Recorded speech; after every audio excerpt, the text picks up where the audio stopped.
Hi hello నమస్తే welcome to TFPC నేను మీ అంజలి yes so బేసికల్గా ఈవిడ్ని చూస్తూ ఉంటే అబ్బబ్బబ్బా అసలు ఎంత క్యూట్గా ఉన్నారబ్బా అని అయితే అనిపిస్తుంది. ఇలాంటి క్యూట్ అమ్మాయిని తీసుకెళ్ళి ఇలాంటి కాన్సెప్ట్లో ఎలా సార్ అని నాకు డైరెక్ట్గా అడగాలనిపించింది. కానీ sir miss అయిపోయారనమాట. Yes so Sreerapaka గారు మనతో పాటు ఉన్నారు. మరణం అంటూ మన ముందుకు రాబోతున్నారు. టైటిల్ కొంచెం యూనిక్గా ఉంది, టీజర్ కూడా చాలా యూనిక్గా ఉందన్నమాట. అండ్ ఆ కాన్సెప్ట్ అనేది నాకు కొంచెం డిఫరెంట్గా అనిపించింది.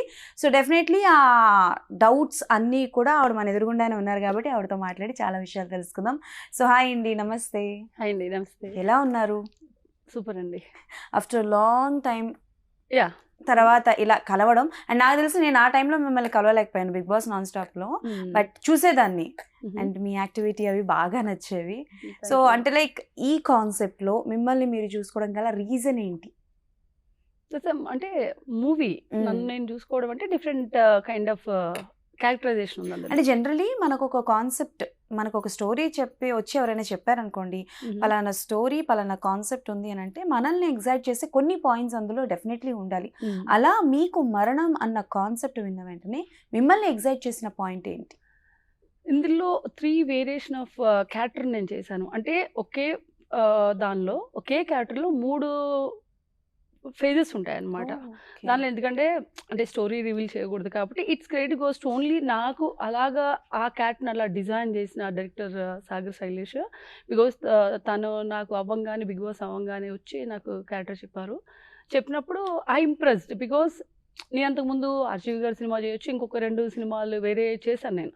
కానీ కంపారిటివ్లీ దాంతో పోల్చుకుంటే ఇది చాలా యాక్టింగ్ బేస్డ్, పర్ఫార్మెన్స్ వైజ్ ఎక్కువ స్కోప్ ఉంది. సో దట్ ఆబ్వియస్లీ మనం ఎక్కువ ఏదైతే ఇప్పుడు గ్లామర్ చేసేదానికన్నా ఏది ఎక్కువ యాక్టింగ్ బేస్డ్ ఉందో దాన్ని ఎవరైనా ఇష్టపడతారు as an artist. So that నాకు ఇమీడియట్లీ తను చెప్పంగానే really I like that script and immediately I said okay. And trailer వరకు చూసుకుంటే సమ్ ఏదో డ్రీమ్ కాన్సెప్ట్, డ్రీమ్లో డిఫరెంట్గా డ్రీమ్స్ వస్తూ ఉంటాయి అన్న కాన్సెప్ట్ బేస్డ్. అండ్ నాకు అర్థం కాని ఒక పాయింట్ ఏంటంటే ఒక ఫ్రేమ్లో మీరు అండ్ అలాగే ఇంకొక పర్సన్, ఐ థింక్ హీరో గారు, ఇద్దరు పడుకొని ఉంటారు. సమ్ డ్రీమ్ కాన్సెప్ట్ అంటే ఎలా కొత్తగా చూపించబోతున్నారు అంటే నాకు గుర్తుండి హాలీవుడ్లో ఒక కాన్సెప్ట్ ఇలాంటివి చూసా. సో ఆ మూవీ ఏమైనా రిఫరెన్స్ ఏమైనా తీసుకున్నారా? అలా మూవీ రిఫరెన్స్ అయితే నాకైతే తెలియదు, ఏం లేదు. So totally he created that story, director hero. So అది ఏమంటే డ్రీమ్స్లో నుంచి కూడా కొంచెం ఒక దానిలో బేస్డ్, అంత డ్రీమ్లోనే స్టోరీ వెళ్ళదు. ఓకే. సో దట్ నేను అంటే మనం స్టోరీ రివీల్ చేయకూడదు, మీరు చూస్తారు కాబట్టి 21st this month. So that 2 ఉంటాయి. అంటే ఎందుకు అలాగా ఆ హీరో ఏం చేస్తాడు అనేది, దానిలోంచి ఎలాగ అమ్మాయిని బయటకు తీసుకొస్తాడు. ఓకే. అండ్ చాలా వరకు హారర్ జానర్ మూవీస్ వచ్చాయి. అండ్ ఇప్పుడు హారర్ ప్లస్ థ్రిల్లర్ అంటూ అంటే ఒక జానర్కి ఇంకో జానర్ని యాడ్ చేస్తున్నారు. For example horror thriller, horror comedy, horror romantic అని అంటూ. సో మరణం అనేది ఏ జానర్లో వెళ్తుంది? ఇది totally horror, complete horror, no mixing, no thrilling. Thrilling కూడా ఉంటాయి. హారర్ అంటే థ్రిల్లింగ్ ఉంటుంది కదా, ఎందుకంటే మనం భయపడేది ఏదైనా థ్రిల్లింగే కదా. సో దట్ అంటే నెక్స్ట్ ఏమవుతుంది, ఎటుపోతుంది అనేది దీంట్లో major point is climax. So that ఆ క్లైమాక్స్ అనేది ఎక్కువ మూవీని అలా ట్రావెల్ చేసుకుంటూ వెళ్ళి ఆ క్లైమాక్స్లోనే షాక్ అవుతారు. ఓకే. సో దట్ మరణం అనే దానికి ఆ టైటిల్కి apt. So that story. Okay. So బేసికల్గా మరణం అన్న టైటిల్ వినగానే చాలా మందికి ఏమనిపిస్తుందంటే ఐదర్ హీరో చచ్చిపోతాడా, హీరోయిన్ చచ్చిపోతుందా, లేకపోతే ఎవరు చచ్చిపోతారు, లేకపోతే అందరూ చచ్చిపోతారు అన్న కాన్సెప్ట్ ఉంటుంది. సో ఈ టైటిల్ ఎవరు సజెస్ట్ చేశారు? ఎప్పుడైనా మీరు ఎప్పుడైనా అడిగారా మరణం ఏంటి టైటిల్, ఇంకేమైనా పెట్టచ్చు కదా ఇలాంటి కాన్సెప్ట్ ఏమైనా సజెషన్స్? నేను ఎప్పుడు సజెస్ట్ చేయలేదు. యువర్ డైరెక్టర్స్ ఆర్టిస్టా? మేబీ అది డైరెక్టర్ చెప్పాలి. ఇంకోటి ఏమంటే వాళ్ళ స్టోరీ, ఎనీ డైరెక్టర్ వాళ్ళు రాసుకునేటప్పుడు వాళ్ళకి తెలుస్తుంది. ఒక 2-3 టైటిల్స్ 4 పెట్టుకుంటారు ఎనీ డైరెక్టర్. వితౌట్ టైటిల్ వాళ్ళు స్టోరీ కూడా చాలామంది రాయరు, నాకు తెలిసి ఎవరు రాయరు. సో ఆ స్టోరీలో ఒక 2-3 టైటిల్స్ పెట్టుకున్నప్పుడు ఏది యాప్ట్. సో మరణం అనేది మీకు నాకు అందరికీ ఉంటుంది. అంటే మనకు తెలిసిన భయంకరమైన నిజం మరణమే. ట్రూ. ఓకే. అంటే కానీ మనం చాలా హ్యాపీగా ప్రతి ఏ క్షణం ఏదైనా మనం గెస్ చేయొచ్చు. ఇప్పుడు మీ మ్యారేజ్ ఎప్పుడు అవుతుందో చెప్పగలుగుతాం, లేకపోతే ఈ ప్రోగ్రామ్ అయిన తర్వాత నేను ఏ ప్రోగ్రామ్కి వెళ్తాను, I know that about my time. But ఏదైతే డెత్ ఉందో, డెత్ కోసం ఎవరికీ తెలియదు, బట్ తెలియకుండా హ్యాపీగా బ్రతికేస్తున్నాం. సో దట్ డెత్ గురించి లైక్ అసలు ఏంటి, ఈ కాన్సెప్ట్లో లైక్ మరణం అనే టైటిల్ దానికి ఎందుకు పెట్టారనేది సినిమా చూడండి. అది మనం ఏం అడిగినా లాస్ట్కి ఒక డైలాగ్ మాత్రం కామన్గా ఉంటుంది, సినిమా చూడండి. అంతే కదా, రివీల్ చేయకూడదు, సినిమా చూడండి. అండ్ ఎస్, ఒక మూవీని డైరెక్ట్ చేస్తూ యాజ్ అ డైరెక్టర్గా చేస్తూ ఆర్టిస్ట్గా చేయడం it's not an easy thing. So మీది అండ్ అలాగే శైలేష్ గారిది ఏ కాంబో సీన్ అప్పుడు మీకు అనిపించింది అబ్బా అంటే like it's not an a very easy thing, that మనం అనుకున్నంత ఈజీ కాదు, same time direction and acting చేయడం చాలా కష్టం అని ఏ సిచ్యువేషన్, ఏ సీన్ అప్పుడు మీకు అనిపించింది? యాక్చువల్గా తను డైరెక్టర్ గారు శైలేష్ గారు ఏ సీన్ చేసినా తను చాలా హార్డ్ వర్కర్. అంటే ఇంత ప్రీవియస్ మూవీస్ వాళ్ళు ఏం చెప్పారో నాకు తెలియదు. As an artist what I felt like నేను ప్రతిరోజు తను అబ్జర్వ్ చేసేదాన్ని. ఓకే. అంటే మాకు నైట్ షూట్స్ ఎక్కువ అయ్యాయి. నైట్ షూట్స్లో దట్ టైం కూడా కొంచెం సిచ్యువేషన్ బాగలేని టైంలోనే అయింది. దెన్ తను ఇటు production, art department, at the same time camera, everything only one man handle చేసేవాడు. సో నాకు ఎందుకంటే అది హ్యాండిల్ చేస్తూ కూడా తను యాక్ట్ చేసేవాడు. అండ్ అందులో నాకు యాక్టింగ్ నేర్పేవాడు. ఎందుకంటే ఒక్కొక్క డైరెక్టర్కి కావాల్సినట్టు ఒక్కొక్క ఆర్టిస్ట్ ఉంటుంది. యాక్టింగ్ వచ్చిన వాళ్ళు ఎవరు అందరికి యాక్టింగ్, నాకు ఈ యాక్టింగ్ వచ్చి అనేది రాంగ్ వర్డ్ యాక్చువల్లీ. ఎందుకంటే డైరెక్టర్ పాయింట్ ఆఫ్ వ్యూలో మనం యాక్ట్ చేయాలి. సో తన మైండ్ నేను తీసుకొని నేను యాక్ట్ చేయాలి తప్ప నాకేమొచ్చో నేను చేయకూడదు. అండ్ మోరవ్ నాకు యాక్టింగ్ రాదు. సో ఇదేంటిది అంటే నేను అంత పెద్ద ఆర్టిస్ట్ అని నేను అనుకోను.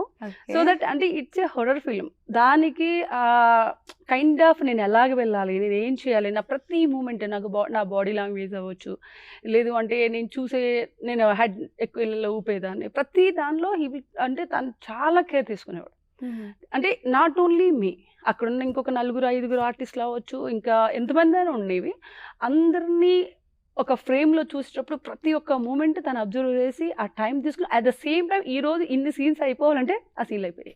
Okay. So he did a very good job and hard work. Okay. So ఇందాక మీరు అంటే లైక్ మెన్షన్ చేసినట్టు మీరు ఆర్టిస్ట్ కన్నా ముందు ఐ థింక్ కాస్ట్యూమ్ డిజైనర్ ముందు కదా. సో అంటే లైక్ మీరు ఎప్పుడైనా అనుకున్నారా అంటే లైక్ కాస్ట్యూమ్ డిజైన్ చేయడం is very easy than acting అని చెప్పేసి? టెక్నికలీ దానికే. ఎందుకంటే ఇంకా ఇప్పుడు యాక్టింగ్ అనేది మనము ఆ టైంలో ఆ షూట్లో వెళ్తాము, ఆ మూమెంట్లో చేసేస్తాము, వచ్చేస్తాం. కానీ టెక్నికల్గా ప్రతి క్షణం ఆ మైండ్లో రన్ అవుతూ ఉంటుంది, అది ఏ జాబ్ అయినా సరే. సో హార్డ్గా చెప్పాలంటే అంటే హార్డ్ వర్క్ అనేది యాక్టింగ్ కన్నా కూడా comparatively technical work. Okay. What I felt like రియల్గా అయితే నాకు డిజైనింగ్ హార్డ్ అనిపించేది. Designing hard. సో ఇప్పుడు మరణంకి ఏమైనా మీరు అంటే లైక్ మీరు డిజైన్ చేశారా, లేకపోతే డిజైనింగ్ చేసిన వాళ్ళకి ఏమైనా సజెషన్స్ లాంటివి ఇచ్చారా? మీ సజెషన్స్ ఏమైనా తీసుకున్నారా? నేను డిజైనర్నే, బట్ మరణం సినిమాకి నేను కాదు, నీలిమా గారు అని. ఎందుకంటే ఇప్పుడు అందులో నేను ఓన్లీ ఆర్టిస్ట్ని, ఆర్టిస్ట్ జాబ్ ఆర్టిస్టే చేయాలి, నేను డిజైనర్ కాదు. So I don't do anything. ఎంతైనా సరే కొంచెం లోపల ఉంటుంది కదా, ఒకవేళ మీకు నచ్చకపోతే ఏమైనా అయితే అరే ఇది మనం చెప్తే బాగున్నాయి అని అలాంటిది ఏదైనా? లేదు, ఇప్పుడు నేను వేరే అదర్ ఫిల్మ్స్ కూడా చేస్తున్నాను, తమిళ్ కూడా. ఈ రోజు వరకు నేను చాలా మందికి నేను డిజైనర్ అని చెప్పను. ఎందుకంటే first of all if you are designer, మీరు నాకు ఏమి ఇస్తున్నారు ఆ క్యారెక్టర్ తగ్గట్టు మీ మైండ్ మీకు వదిలేయాలి. నేను వెళ్ళి కిచకిచకని ఒలవకూడదులా, ఉన్నది మర్చిపోతారు. అంటే యాజ్ ఎ టెక్నీషియన్ గా నేను ఇంతకు ముందు టెక్నీషియన్ గా ఉన్నప్పుడు నేను అదే ఫీల్ అయ్యేదాన్ని, నా బ్రెయిన్ నాకు వదిలేయాలి. నువ్వు ఎప్పుడైతే ఆ లావిష్ లైక్ ఆ బ్రెయిన్ కి అంత ఇవ్వగలుగుతావో, ఇచ్చినప్పుడు వాళ్ళు ఇంకా పాస్ చేస్తారు. సో వాళ్ళు ఉన్నది ఎంత మొత్తం తీసి నేను ఇలా చేయాలి, నేను ఇలా చేయాలను. నువ్వు ఎప్పుడైతే అక్కడ ఇది కాదు అని కొంచెం వేలు పెట్టావు అనుకోండి, స్టాప్ అయిపోద్ది. యాజ్ ఎ రియల్ టెక్నీషియన్ కి జరిగేది అది, స్టక్ అయిపోద్ది బ్రెయిన్. సో వాళ్ళు జెన్యూన్గా లేకపోతే సిన్సియర్గా వాళ్ళ వర్క్ వాళ్ళు చేస్తున్నప్పుడు మనం ఇంకోటి వచ్చి కెలిగాం అనుకోండి, అది అవ్వదు. అంటే నాకైతే ఏం చేస్తాం, ఒకసారి చూస్తాం, ఒక 2-3 సార్లు చూస్తాం, 3 సార్లు వదిలేస్తాం. ఓకే వాళ్ళ పాయింట్ ఆఫ్ వ్యూ ఇచ్చేద్దాంలే. ఈ ఏదైతే వాళ్ళ క్రియేటివిటీ ఉందో ఆ క్రియేటివిటీని టోటల్గా స్టాప్ చేసేస్తారు. అలా ఎప్పుడైనా మీరు ఫేస్ చేస్తారా? నాకు చేసా కొన్ని సినిమాలకి, నేను చేసిన డిజైనింగ్లో చాలా చేశాను నేను. ఓకే. సో వాళ్ళకి అంటే వాళ్ళకి తగ్గట్టు ఇచ్చేసేవారా? వాళ్ళకి ఇది కావాలి, సీన్కి ఇచ్చేయాలి, నాకు కూడా ఈజీ కదా, వాళ్ళు చెప్పినట్టు చేస్తే అయిపోతుంది. ఇప్పుడు నా బ్రెయిన్ ఇలాగ ఆలోచించేసి దాన్ని అంటే క్రియేటివిటీ అనేది కొత్తగా ఇవ్వాలి, అంతే కదా, ఇన్నోవేటివ్గా ఇవ్వాలి. ఏదైనా మీరు చేయండి. ఇప్పుడు మీరు ఒక డ్రెస్ వేసినప్పుడు ఒక సీన్ మనకి ఎప్పుడు కానీ సినిమా అనేది ఒక 3 పార్ట్ల మీద ఉంటుంది. లవ్ ఉంటుంది, అందులో hero, heroine, villain. This the cinema format. ఈ ఫార్మాట్లోనే అన్ని కొత్తగా చేస్తారు. It's innovative story. అలాగే డిజైనింగ్ ఆల్సో లైక్ దాట్. ఇప్పుడు పోలీస్ అంటే పోలీస్కి మనం అదే డ్రెస్ వేయాలి, లాయర్ అంటే లాయర్కి అదే డ్రెస్ వేయాలి. బట్ నీవేందులో ఇంకేం చూపించగలుగుతావు. సో దట్స్ అ వే ఒక టెక్నీషియన్ ఆలోచిస్తారు. ఆ ఆలోచించేది కూడా ఇవ్వకుండా చేశారనుకోండి, టోటల్గా స్టాప్ చేసేస్తారు. ఓకే. సో మీ మరణం అన్న టీజర్ అండ్ ట్రైలర్ చూసిన తర్వాత ఇండస్ట్రీ నుంచి ఎవరి దగ్గర నుంచి మీకు కాల్ వచ్చింది and what is the best compliment you get? ఒకటని లేదు, నాకు చాలా మంది ఇచ్చారు. అంటే ఓకే. రీసెంట్ టైంలో కూడా నాకు కొంచెం మంచి ఫ్రెండ్స్ ఉంటారు కదా, వాళ్ళు దానిలో ఒక డైరెక్టర్ అన్నారనమాట. అది చూడంగానే నేను చాలా భయపడ్డాను. Okay. Did good movies, so that okay పర్వాలేదు అనిపించింది. అండ్ ఒకటి ఇండస్ట్రీలో అంటే లైక్ యాజ్ అన్ డిజైనర్గా కావచ్చు ఆర్ ఎల్స్ యాజ్ అన్ ఆర్టిస్ట్గా కావచ్చు అండ్ మీరు చాలా హోస్టింగ్ కూడా చేశారు, లైక్ ఇంటర్వ్యూస్ కూడా కొన్ని చేశారు, హోస్టింగ్ కూడా చేశారు. సో ఎలా ఉండాలి అని అన్నా కూడా టు బి వెరీ ఫ్రాంక్ చెప్పాలంటే ఫీమేల్కి చాలా కష్టం, అప్స్ అండ్ డౌన్స్ అన్నవి చూస్తూ ఉంటారు. సో అలా మీరు మీ స్ట్రగలింగ్ పీరియడ్ ఏమైనా ఉందా? అంటే లైక్ టిల్ ద డేట్లో చూసుకుంటే దట్ వాజ్ ద టైం నేను బాగా స్ట్రగుల్ అయ్యేదాన్ని ఫర్ ఆఫర్స్కి కావచ్చు, వర్క్ పరంగా కావచ్చు, అలాంటివి ఏమైనా ఉన్నాయా? నేను మూవీ అంటే డిజైనింగ్ ఉన్నప్పుడు నేను ఎప్పుడు స్ట్రగుల్ అవ్వలేదు. అట్ ద సేమ్ టైం ఇప్పుడు కూడా అలాగని నేను అనుకోను. ఎందుకంటే ఆఫర్స్ అనేవి ఎప్పుడు మన దగ్గర రావు, మనమే ఎత్తుకుంటూ పోవాలి. ఓకే. ఫస్ట్ పాయింట్ అంటే వస్తాయి. ఎలా అంటే నేను ఒక పెద్ద స్టార్ హీరోయిన్ అయిపోయినప్పుడు, లేకపోతే I got very good name, ఇందులో ఈ అమ్మాయి తప్ప ఇంకొక లేరు అనుకున్నప్పుడు వస్తాయి. బట్ బేసిక్ ఉన్నప్పుడు ఎన్ని ఆర్టిస్ట్ మనం వెతుక్కోవాలి. ఓకే. అంటే ఇండస్ట్రీలో పని అనేది డైరెక్టర్ అయినా సరే, ఎనీ టెక్నీషియన్, ఆర్టిస్టులు మనం పని మనమే వెతుక్కోవాలి. దట్ మీన్స్ అంటే మనం అప్రోచ్ అయినప్పుడు మేబీ ఇప్పుడు దీని ద్వారా కొంతమంది నన్ను అప్రోచ్ అవ్వచ్చు, కొంతమంది రావచ్చు, కొంతమందికి మనం తెలియకపోవచ్చు. బట్ ఇండస్ట్రీలో మనది ఎప్పుడు సెటిల్డ్ లైఫ్ కాదు. True. We have to find out everyday our work. Okay. So I believe that ఏదైనా మన నుంచి నేను ఏం కావాలి ఇప్పుడు. అండ్ మోర్ ఓవర్ స్ట్రగుల్ అవ్వడానికంటే ఐ హ్యావ్ బేసికలీ డిజైనర్, నేను I have my own business studio. So that మనకి ఇందులో ఇది వస్తేనే నాకు లైఫ్ వెళ్తుంది అనేది నాకు లేదు. Because I have a very clarity in my life.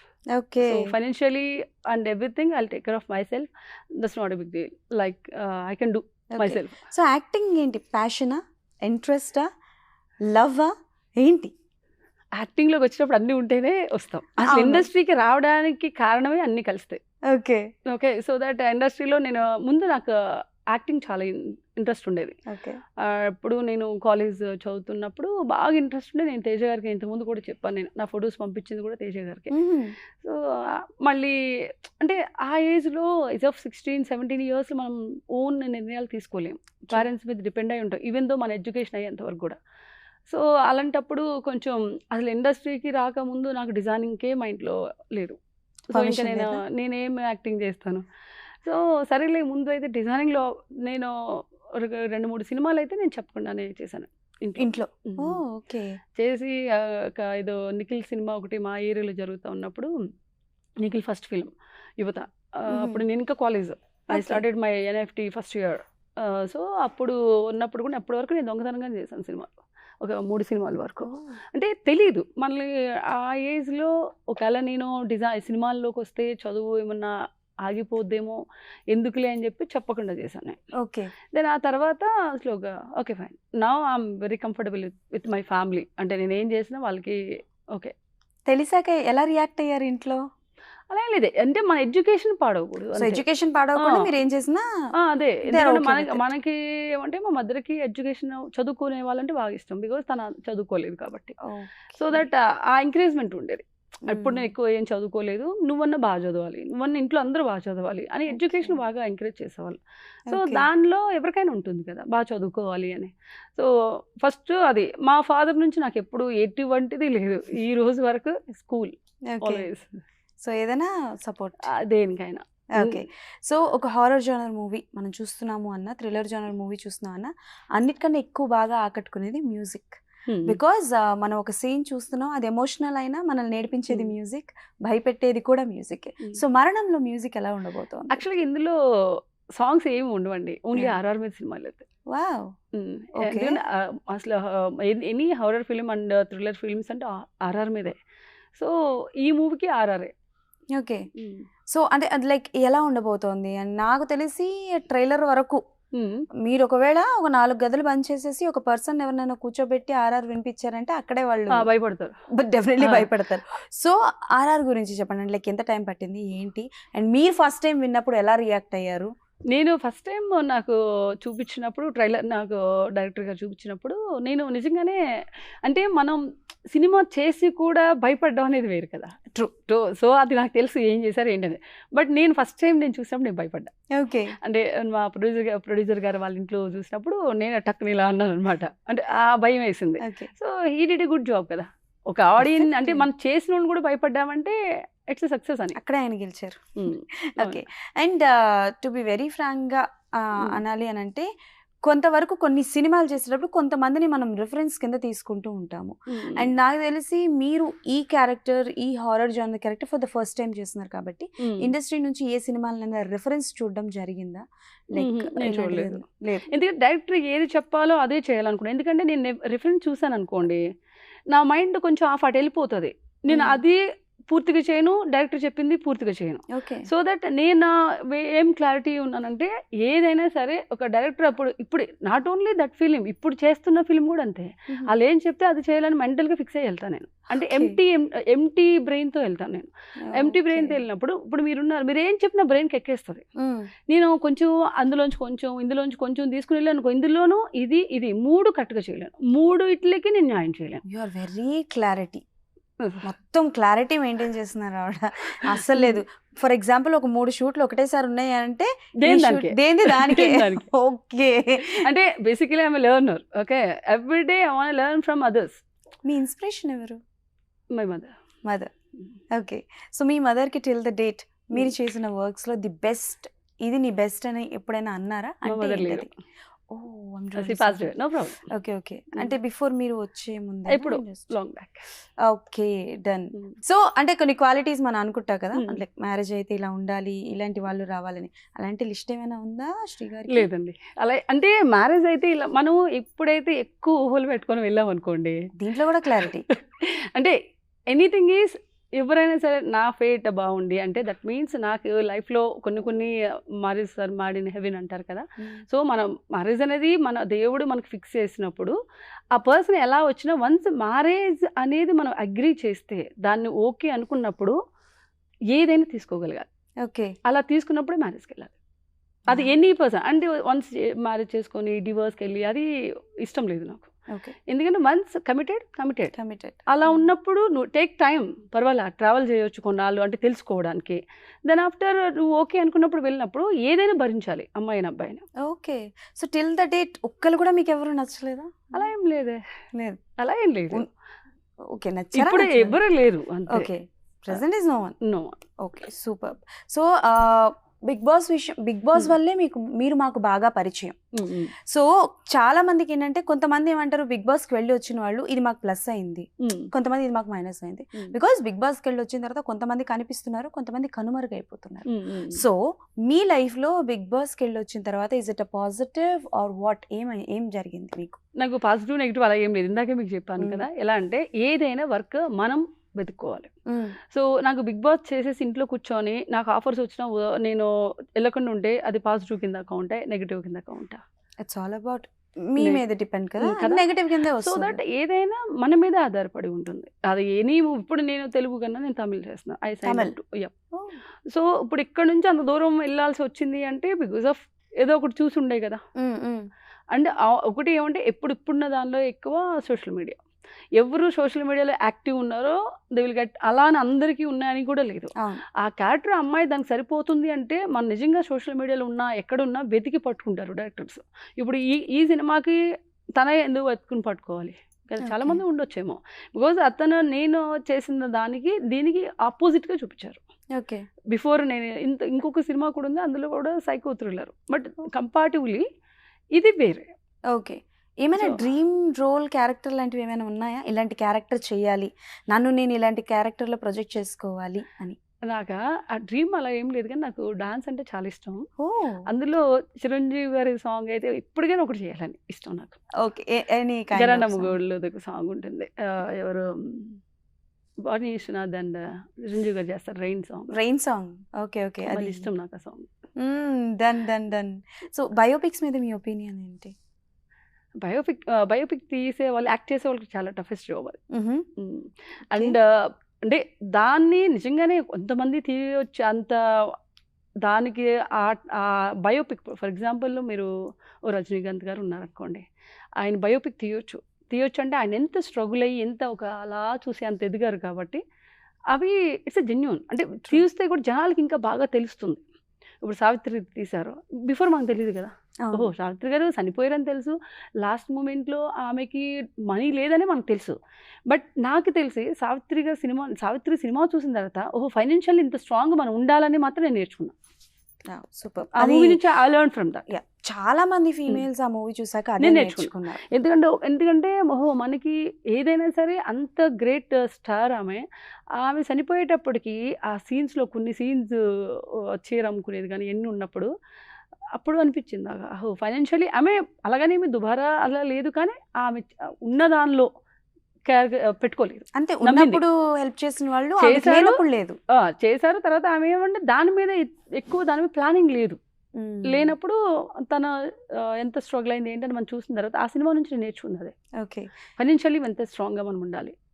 మీకు అవకాశం వస్తే అంటే లైక్ ఈవిడ జీవిత చరిత్ర తెలియాలి, ఈవిడ గురించి జనాలకు తెలియాలి అని అనుకుంటే, ఎలాగో సావిత్రి గారి గురించే తెలిసింది కాబట్టి, అలా తెలుగు ఫిలిం ఇండస్ట్రీలో కానీ out of the Bollywood, Tollywood, Kollywood ఇలా ఎవరైనా ఉన్నారా ఈ పలానా యాక్టర్స్ గురించి తెలియాలి అండ్ ఆవిడ బయోపిక్లో నేను చూసుకోవాలి?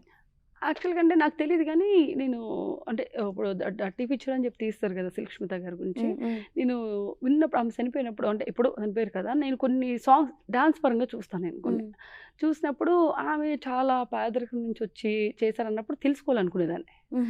మనం చదువుతాం కదా, నేను కొంచెం బాగానే బుక్స్ అవి చదివినప్పుడు కొంచెం మన యూట్యూబ్లో అన్నీ వచ్చేస్తాయి, ఇప్పుడు యూట్యూబ్ ఓపెన్ చేయగానే అన్నీ ఉంటాయి. అలా అనుకున్నప్పుడు ఆ ఫిల్మ్ చూసాను నేను. బట్ అది కూడా ఎంతవరకు క్లియర్ ఉందనేది నాకు తెలీదు, ఇంకా తనలో క్రాస్ చెక్ చేసుకోవాలి ఒకసారి. అలా అనుకున్నప్పుడు నాకు అలాగా ఆర్టిస్ట్ ఒకళ్ళు ఉండేవాళ్ళు, తర్వాత ఏదో శ్రీదేవి గారు ఉన్నారు అందులో, ఆమె కూడా అందరూ ఇప్పుడు రజనీకాంత్ గారు అవ్వచ్చు, శ్రీదేవి గారు అవ్వచ్చు, ఇప్పుడున్న ప్రతి ఒక్కళ్ళు కింద నుంచి వచ్చిన వాళ్ళు, ఇంక్లూడింగ్ నిన్నగాక మన చనిపోయిన రామోజీరావు గారు కూడా కింద నుంచి వచ్చిన వాళ్ళే అందరూ కదా. అలాంటి వాళ్ళు బయోపిక్ తెలుసుకోవడం నాకు చాలా ఇష్టం. ఓకే, తెలుసుకోవాలని. మీకు డైరెక్షన్ ఏమైనా ఇంట్రెస్ట్ ఉందా? అలా ఏం లేదండి. లేదు.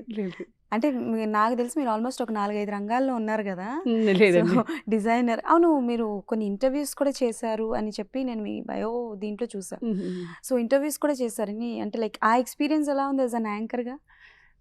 మీరు ఎలా చేస్తున్నారు అంతే మనం అడిగే క్వశ్చన్. ఇప్పుడు నేను అడుగుతాను ఇంటర్వ్యూ అయ్యాక నేను ఎలా చేశాను అని చెప్పేసి. అలా లేదండి, ఇప్పుడు ఇంటర్వ్యూ అనేది ఏంటంటే మనం ఏదో ఫేక్గా మాట్లాడుకోవట్లేదు, సో ఏదైనా రియాలిటీ మాట్లాడుకుంటున్నాం. రియాలిటీ మాట్లాడితే బాగుంటుంది, ఇప్పుడు తెలిసిన దాని మీద కదా మనం మాట్లాడుతున్నాం అంతే. అదే ఇంటర్వ్యూ అంటే ఒకరి గురించి ఒకరు తెలుసుకుంటున్నాం. ఓకే, మీరు నా గురించి సినిమా గురించి తెలుసుకుంటున్నారు, నేను ఇంకా అందులో మీ ప్లేస్లో నేను కూర్చున్నప్పుడు మీ గురించి నేను తెలుసుకుంటా, అంతే.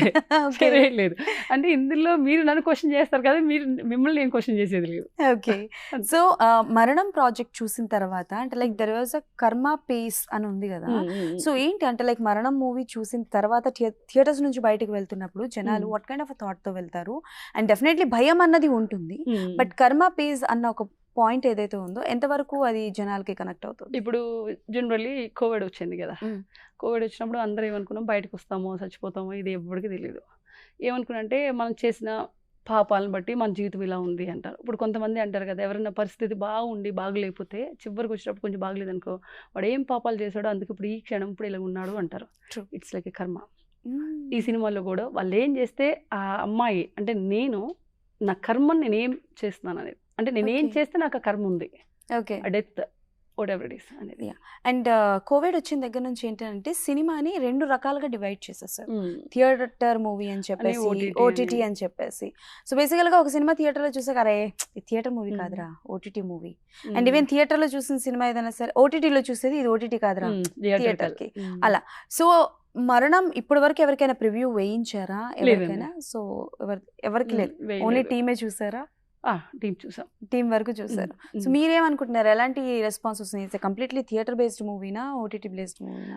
యాక్చువల్గా సినిమా అనేది థియేట్రికల్ కాదు, ఐ మీన్ ఓటీటీ కాదండి. ఇప్పుడు మనకి ఏదైతే కోవిడ్ వచ్చిన తర్వాత అందరూ ఆ ఇంట్లోకి పరిమితం అయిపోయి, ఓటీటీ అనేది కోవిడ్ తర్వాత వచ్చింది. అంతకు ముందున్నా కూడా దానికి అంత ఇంట్రెస్ట్ చూపించేవాళ్ళు కాదు. ఇప్పుడేమంటే ఆ 2 years అలా కూర్చొని చూసి ఓకే 1 weekలో ఇప్పుడున్న వెరీ బ్యాడెస్ట్ థింగ్ ఏంటంటే, బ్యాడ్ ఏంటంటే ఇండస్ట్రీలో ఉన్నది మైనస్ ఇప్పుడు మనకు అదే. ఓకే. ఎందుకంటే ఎంత పెద్ద సినిమా అయినా సరే ఓటీటీలో వస్తుంది కదా, చూద్దాంలే. అంతకుముందు ఆ ఫోకస్ లేదు. ఏదైనా సరే థియేటర్కి వెళ్ళి మనం చూడాలి, థియేటర్లో ఎంజాయ్ చేయాలి అనుకునే వాళ్ళమా కదా. వీకెండ్ వస్తే సినిమా ఇది ఉండేది. అండ్ ఇప్పుడు ఏమైపోయిందంటే వెయిట్ చేస్తూ వచ్చేస్తుంది కదా. అంటే బ్రెయిన్ మైండ్ పరంగా ప్రతి ఒక్క ఆడియన్స్ రిలాక్స్ అయిపోయి దాని వెయిటింగ్ టైము వచ్చేసింది. Okay, will wait, we can see the OTT. Patience waiting అనేది వచ్చేసింది. బికాజ్ ఎందుకంటే అంతకుముందు ఏంటి వెళ్ళేవాళ్ళు, అంటే కోవిడ్కి ముందు సినిమా ఇండస్ట్రీ చాలా బాగుంది కంపేర్ టు ఇప్పుడు. ఎంత పెద్ద సినిమా అయినా సరే ఇప్పుడు 1 వీక్ ఒక సినిమా ఆడితే బిగ్ హిట్. అప్పుడు నెల రోజులు. అండ్ ఇప్పుడు సావిత్రిని చూడండి, నెల రోజులు ఆడింది ఆల్మోస్ట్. ఎన్ని రోజులు ఏమన్నా గుర్తులేదు కానీ మహానటి, అదే మహానటి చాలా రోజులు కదా. ఆ తర్వాత ఏమో కోవిడ్ వచ్చినట్టుంది. బాహుబలి తర్వాత ఏమో, మహానటి తర్వాతేలేండి మనకి 2020లో వచ్చింది. అవును. సో అందులో ఏ సినిమా వచ్చినా కానీ మినిమం 15 days అయితే ఉండేది కదా. ఇప్పుడు ఎక్కడ ఉంటుందండి? పెద్ద పెద్ద సినిమా 1 వీక్ కొన్ని కోట్లు పెట్టి తీస్తా ఉన్నారు. 1 వీక్ అంటే సూపర్ హిట్ అండి. ఈవెన్ ఒక వీక్ లో చూసుకుంటే 11 సినిమాలు 12 సినిమాలు రిలీజ్ అవుతున్నాయి. ఎందుకంటే అన్నీ ఇంకా ఇటే ఎంత బడ్జెట్ పెట్టినా ఏం పెట్టినా కానీ ఓటీటీకి అయిపోతుంది. ఒక విధంగా చెప్పాలంటే ఓటీటీ అనేది తెలుగు సినిమా ఇండస్ట్రీకి మైనస్ అది. సో ఎనీ మూవీ మనం కష్టపడతాం, ఎందుకంటే మనం బాగుండాలి, సినిమా వాళ్ళు బాగుండాలి ఏది అన్నప్పుడు థియేట్రికల్ చేసి థియేటర్లను చూడాలి. ఎందుకంటే ఒక సినిమా మీద తక్కువ ఒక 500 మంది ఉంటుంది కదా ఫ్యామిలీ, ఒక 100 మంది మినిమం. పెద్ద సినిమాలో అయితే 1000 మంది ఉంటారు, వాళ్ళకి 5-6 నెలలు ఫుడ్ కదా, అంటే వాళ్ళ ఫ్యామిలీ అంతా దాని మీదే అవుతుంది. అలాంటప్పుడు ఆ సినిమాలను మనం థియేట్రికల్గానే ఎంజాయ్ చేయాలి. సో దట్ అది నాకు తెలిసి అయితే నాకున్న నాలెడ్జ్ ప్రకారం. అండ్ నాకు తెలిసి నేను ఎప్పుడైనా ఎవరైనా ఈ క్వశ్చన్ అడిగినా సరే ఇంత ఎలాబరేట్ గా అయితే ఎవరు చెప్పలేదు. అండ్ లిటరలీ నిజమే మీరు చెప్పింది కూడా చాలా వరకు నిజం. ఏది ఎక్కడ ఎలా చూడాలో అలానే చూడాలి. ఎందుకంటే ఈ సినిమా ప్రపంచం మీద బ్రతికే కుటుంబాలు ఎన్నో ఉన్నాయి. దాని మీద అందరూ ఓటీటీ అంటే ఇంకా మనం ఏం చేయగలుగుతారు కదా, ప్రొడ్యూసర్స్ ఏం చేయగలుగుతారు, వాళ్ళకి డబ్బులు వస్తేనే కదా. ఒక రూపాయి పెట్టినప్పుడు రూపాయి వస్తేనే. ఎన్ని ప్రొడ్యూసర్ అంటే నాకు తెలిసిన ఒక 10 మందిలో ఒక 8 మంది అయితే 10 రూపాయలు వస్తే 10 రూపాయలు సినిమా పెట్టడానికే వస్తారు. ఆ ప్యాషన్ ఉన్న వాళ్ళే ఇండస్ట్రీకి వస్తారు. ఎందుకంటే ఇది సినిమా అనేది ఒక చెద లాంటిది అనమాట. అంటే చెద పడితే మళ్ళీ గీసినా కూడా మళ్ళీ వస్తుంది. అలాగే సినిమా పిచ్చున్న ఎవరైనా సరే పోలేరు బయటకి, దానిలోనే చచ్చిపోవాలి. అది అది అది నిజం సార్. ఎలా ఏమవుదాం అని వచ్చినా సరే ఏదో రకంగా అందులోనే ఉండాలి. ఇది కాకపోతే అది, అది కాకపోతే ఇది, దానిలోనే ఆ స్మెల్ చూడాలి. పొద్దున్న లేస్తే కెమెరా సౌండ్ అనే స్మెల్, యాక్షన్ స్మెల్ చూడాలి. సో దట్ అదేంటంటే బాగా ఓన్ చేసుకుని పిచ్ ఉన్న వాళ్ళు మాత్రమే ఇండస్ట్రీకి వచ్చి ఉండగలుగుతారు. పిచ్ లేని వాళ్ళు ఏదో టైం పాస్ వచ్చిన వాళ్ళు టైం పాస్కి వెళ్ళిపోతారు. ఓకే. సో నేను అబ్జర్వ్ చేసింది ది టఫెస్ట్ సిచ్యువేషన్ షార్ట్ ఇది. నేను దీనికోసం చాలా కష్టపడ్డాను, నాకు ఇంజురీ అయింది, చిన్న ఇంజురీ అయినా సరే అయ్యింది. ఆర్ కొన్ని మూవీస్ మార్క్స్ వదులుతూ ఉంటాయి ఆర్టిస్టులకి, కొన్ని మార్కులు. అలా మరణం అన్న మూవీ మీకేమైనా ఒక చిన్న మార్క్ అలాంటిది ఏమైనా వదిలిందా? అంటే నాకు దెబ్బలు అయితే ఏం అది లేదు, కానీ మా డైరెక్టర్ ఇప్పుడు అందులో వైట్ లెన్స్ ఉన్నాయి కదా, అది చాలా toughest job for me. Okay. అంటే అక్కడ మేము ఏం ఆలోచించామంటే మా డైరెక్టర్ గారు కొంచెం ప్రొడ్యూసర్ పాయింట్ ఆఫ్ వ్యూలో కూడా బాగా థింక్ చేస్తారు. బికాస్ హీఈస్ నోస్ లైక్ ఆ స్ట్రగుల్ లైఫ్ ఆయన చాలా చూశారు. ఆయన చేసిన 4-5 సినిమాలు చేశారు ఆయన. ప్రీవియస్ కూడా రహస్యమని, శివ 1, 4, 3 అన్నీ చేశారు ఆయన. సో ఒక ప్రొడ్యూసర్కి ఎలా సేఫ్ జోన్లో పెట్టాలి ఫస్ట్ థాట్ ఉంటుంది ఆయనది. అందులో మాకేమంటే పాపం నాకు డైరెక్టర్ గారు ఎప్పుడు నన్ను ఇది ఇట్లా స్ట్రగుల్గా ఎప్పుడు చెప్పలేదు. బట్ నేను ఆయన చూస్తున్నాను. అండ్ అక్కడ ఉన్న ప్రొడ్యూసర్స్ని కూడా వచ్చి మాతో పాటు ఉండేవాళ్ళు, లేడీ రేణుకా గారని. సో దట్ వాళ్ళు వచ్చి ఉన్నప్పుడు మనకి అనిపిస్తుంది కదా, ఆ ఐస్ ఏదైతే ఉందో వాళ్ళు సిజీ చేసుకుంటా అన్నారు. నేనేమన్నానంటే లెన్స్ తెప్పించండి, మళ్ళీ దానికి ఎందుకు డబ్బులు వేస్ట్ చేస్తారు, సో నేను పెట్టుకుంటానని చెప్పి చేశా. అది ఎలా అంటే చాలా బరువు, అవి పెట్టుకుంటే కళ్ళు కనిపించావు. ఫస్ట్ ఆ లెన్స్ పెడితే కళ్ళు కనిపించావు. కళ్ళు కనిపించకుండా నైట్ అంతా షూట్ చేసాం. పాపం మేకప్ మన వంశీ అన్న ఉండే అన్న అండ్ శ్రీని గారు అక్కడ మొత్తం చూసుకుంటారు. వాళ్ళు తీసుకెళ్తే చేయబట్టుకుని ఇలా తీసుకెళ్తే నేను యాక్ట్ చేసి మళ్ళీ మా డైరెక్టర్ చెప్పేవాళ్ళు అనమాట, ఇటు వెళ్ళాలి ఇలా పెడితే అలా చేశాను. మళ్ళీ అంటే దట్ మీన్స్ అది ఎంత బడ్జెట్ నాకు తెలియదు ఎంత అవుతుందని, కానీ అక్కడ అది మేము సేవ్ చేస్తే ఇంకో దగ్గర ఇంకోటి వాడచ్చు కదా, ఐ కెన్ బేర్ ఇట్ కదా. సో దట్ అలా అని నేను తీసుకున్నాం. అది చేసింది toughest job, very toughest job. Set లో ఎప్పుడైనా ఎవరినైనా ఫన్నీగా భయపెట్టారా ఆఫ్టర్ మీ మేకప్ అయిపోయిన తర్వాత? అదే మన క్రూ ఉంటది కదా, టీమ్ నే ఎక్కువ. ఓకే. అలాంటి వీడియోస్ ఏమైనా చేసి ఫన్నీ థాట్ ఉండే, మరి ఇప్పుడు నా ఫోన్ లోనే ఎక్కడో ఉండేవి, చేసేదాన్ని మేకప్ వేసుకుని చేసేదాన్ని. ఓకే. నేను ఆబ్వియస్లీ ఏం కనిపించేది కాదు, సో ఎదుక్కొని ఇల్లగిలిగా. సార్ మీరు ఇంటర్వ్యూలో ఎప్పుడు అలాంటి ప్లాన్ చేయకండి సార్, చచ్చిపోతాం మేము. ఓకే, సో మాకు తెలియకుండా మీకు ఏమైనా ఆఫర్స్ వచ్చి మిస్ చేసుకున్నావో, లేకపోతే లేదు నేను చెయ్యను అని ఇలాంటి రిజెక్ట్ చేసిన ఆఫర్స్ ఏమైనా ఉన్నాయి till the date? ఆల్మోస్ట్ చాలా ఉన్నాయి. ఈవెన్ దో మొన్న రీసెంట్గా I got one Hindi film. కాకపోతే ఎక్కడో ఒక సీన్లో కొంచెం టూ బోల్డ్ ఉంది. I said no. Okay, so అంటే లైక్ ఎలాంటి టైప్ ఆఫ్ క్యారెక్టర్స్ ఇష్టం శ్రీ గారికి? ఏదైనా సరే ఇట్స్ డిపెండ్స్ ఆన్ స్టోరీ. అలాగని చెప్పి మనం చేసేదే ఎక్కువ ఒక చిన్న సీన్ నుండి దాన్ని ఇంతగా చూపించేది నాకు ఇష్టం లేదు అది. ఓకే, అండ్ ఏదైనా సరే నాకు యాక్షన్ ఫిల్మ్స్ ఇష్టం, తర్వాత ఇప్పుడు ఇలాంటి థ్రిల్లర్ అండ్ ఇవన్నీ ఏదైనా సరే ఇష్టం, కానీ యాక్టింగ్ బేస్డ్ ఎక్కువ ఇష్టం. ఓకే, సో ఆర్జీవి గారి దగ్గర నుంచి ఏం రెస్పాన్స్ రాలేదా? బికాజ్ ఆయన ఇలాంటి సినిమాలకి ఏమన్నారు, ఏమొచ్చింది? లేదు, ఆయన యాక్చువల్గా ఆయనకి ఇలాంటి సినిమాలు ఇష్టం. అవును, దట్స్ వై. లేదు, చాలా బాగుందని డైరెక్ట్ని అప్రిషియేట్ చేశారు. ఈవెన్ ద డిఓపి వర్క్ ఇద్దరిని చాలా బాగా అప్రిషియేట్ చేశారు. ఓకే, సో మీరు డాన్స్ ఇష్టం అన్నారు కాబట్టి, అంటే లైక్ ఇప్పటి వరకు ఏదైనా స్పెషల్ సాంగ్స్కి, అంటే మనకి ప్రతి మూవీలో స్పెషల్ సాంగ్, కమర్షియల్ సాంగ్స్ ఎక్కువ అయిపోయాయి. సో అలాంటి ఆఫర్స్ ఏమైనా ఇప్పటి వరకు మీ వరకు వచ్చాయా? నేను ఒకటి చేశాను, ఒక సాంగ్ లాంగ్ బ్యాక్. ఒకవేళ ఇప్పుడు అయితే ప్రస్తుతానికి ఎప్పుడు ఇంకా రాలేదు, బట్ వస్తే కూడా నేను చేస్తా. ఇష్టం ఏముంది, ఏదైనా సినిమానే కదా. అవును. ఓకే, సో ఇప్పుడు అప్కమింగ్ ప్రాజెక్ట్స్ ఏంటి? మరణం తర్వాత తెలుగులో ఏమైనా ప్రాజెక్ట్స్ చేస్తారు? తెలుగులో ఒక 2 ప్రాజెక్టులు అయిపోయి ఉన్నాయి. మరి ఒకటి ఆర్పి పట్నాయక్ గారిది, ఇంకొకటి ఏమో కృష్ణ గారు అని ఆయనది ఒకటి ఉంది. ఓకే, దెన్ అవి ఎప్పుడు రిలీజ్ అనేది తెలియదు, బట్ మూవీ అయితే కంప్లీటెడ్. ఓకే, దెన్ ఇప్పుడు I complete 2 projects in Tamil. Okay, నాకు తెలిసి విజయ్ యాంటోనీ గారికి కూడా మీరు సమ్ కాస్ట్యూమ్ ఏదో స్టార్టింగ్ డేస్ లో. లేదు, విజయ్ యాంటోనీ కాదు, విజయ్ సేతుపతి గారా? లాంగ్ బ్యాక్ అది స్టార్టింగ్ కదా. ఓకే, తమిళ చేసా, 2-3 కన్నడలో కూడా చేశాను. పునీత్ చనిపోయారు కదా అని కూడా చేశాను. Okay, right. ఇన్స్టా పేజ్, మీరు ఇన్స్టా ఎక్కువ వాడతారు కదా? నాట్ టూ మచ్, కానీ ఓకే, అవసరం అయితే వాడతా. ఓకే, నేను అంత ఎక్కువ ఉండను, పొద్దున్న లేస్తే అందులో ఉండాలని ఏమి ఉండదు. అలానే లేజీ కాదు, కానీ ఇప్పుడు నేను ఏమన్నా పెట్టామంటే అది జెన్యూన్ ఉంటుంది. అంటే నేను రోజు పెట్టేయాలి, రోజు నాకు ఫాలోవర్స్ పెంచుకోవాలి అలా ఏమి ఉండదు. ఇప్పుడు మీరు నేను ఉన్నాం, ఇంటర్వ్యూ వచ్చిందనుకో, then I can put. Okay, అంతే. నాకు రోజు ఇది కంపల్సరీ దీన్ని మెయింటైన్ చేయాలి, దీనివల్ల నాకు ఫాలోవర్స్ రావాలి అనేది ఉండదు. Very chill. మనం వచ్చే టైంలో పెట్టాలి, అవుతుంది అంతే. జరగాల్సింది జరుగుతుంది, దానికోసం స్పెషల్ గా మనం అలా పెట్టినాం. రోజు రెడీ అయిపోయి ఒక డ్రెస్ తీసుకొని లేకపోతే అలానే చేయు. అంటే ఇట్స్ డిపెండ్స్. ఇప్పుడు ఈ సిచ్యువేషన్ ఉంది, ఈ రోజు నా మూవీ ఉంది, దెన్ ఐ క్యాన్. బికాజ్ నాకున్న ఫాలోవర్స్ కూడా అదే. ఐ గాట్ లైక్ నాకు పర్వాలేదు అని అనుకుంటున్నాను, బట్ ఏదున్నా నేను పెట్టే దానిలో కంపల్సరీ అమ్మాయి జెన్యూన్ గా పెడుతుంది అనేది అయితే ఉంది. సూపర్. సో ఇండస్ట్రీలో మీ క్రష్ ఎవరు? ప్రభాస్ గారు అండి. ప్రభాస్ గారు మామూలుగా అది కల్కి ట్రైలర్ రిలీజ్ అవుతుంది, నాకు ఇష్టం మామూలుగా. ఓకే, సో ప్రభాస్ గారు అంటే చాలా ఇష్టం. ఆయనకి ఎప్పుడైనా కాస్ట్యూమ్ చేసే అవకాశం లేదు, రాలేదు. బికాస్ హీ హాజ్ లైక్ ఉన్నారు ఆయనకి, ఆయన క్లాస్మేటే. ఓకే, ఫస్ట్ నుంచి ఆయన. Wow, super. So as a designer గా ఫస్ట్ మీకు వచ్చిన రెమ్యునరేషన్ ఎంత? యాజ్ అన్ ఆర్టిస్ట్ గా ఫస్ట్ వచ్చిన రెమ్యునరేషన్ ఎంత? యాజ్ ఎ డిజైనర్గా ఫస్ట్ నాకు ఇచ్చింది పూరి గారు 20,000. ఓకే, అండ్ అలాగే యాజ్ అన్ ఆర్టిస్ట్గా ఆర్జీవి గారు. అంటే ఇంతకుముందు నేను టీవీ షోస్ చేశాను, మరి ఆ టీవీ షోస్కి నాకు బాగానే వచ్చేది. ఒక ఎపిసోడ్కి వచ్చి బాగానే ఇచ్చేవారు 50,000 అలా. రంగస్థలం కబడ్డీ షోస్ మరి బాగానే ఇచ్చేవాళ్ళు.